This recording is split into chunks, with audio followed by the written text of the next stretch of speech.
আজি বেঙেনা বনাব লৈছোঁ অকণমান বেলেগ ধৰণে। এতিয়া বাকলিখিনি গুচাই লওঁ এনেকৈ আৰু এনেকৈ কাটি ল'লোঁ 4 ভাগ কৰি। আৰু বেঙেনাখিনি এনেকৈ বনালে নোখোৱাবিলাকেও খাব। এতিয়া পিঁয়াজখিনি এনেকৈ এৰুৱাই ল'লোঁ, আদাখিনিও ৰুকি ল'লোঁ, নহৰুকেইটাও ৰুকি ল'লোঁ। এতিয়া বেচন 2 চামুচ, পিঠাগুড়ি 2 চামুচ, হালধি, জোখমতে নিমখ আৰু অলপ পানী দি ভালদৰে ঘোল বনাই এনেকৈ বেচনত লেটিয়াই এপিচ এপিচ দি দিলোঁ। সিজি যোৱাকৈ ভাজিব। এতিয়া হৈ গৈছে, এইখিনি নমাই থৈ দিম। সিজি গৈছে।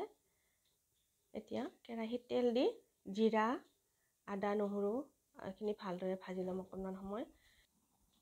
পিঁয়াজখিনিও দি দিলোঁ, জলকীয়া কুটি লৈছোঁ, জোখমতে নিমখ দি দিলোঁ, ভিনেগাৰ, চয়া চচ আৰু টমেটো চচ দি দিলোঁ। এতিয়া 1 চামুচ কৰ্ণফ্ল'ৰৰ পানীৰ এটা ঘোল বনাই এনেকৈ দি দিলোঁ। ইয়াতে কেপচিকামো দিব পাৰি, কিন্তু ছোৱালীয়ে কেপচিকাম নাখায় কাৰণে মই দিয়া নাই।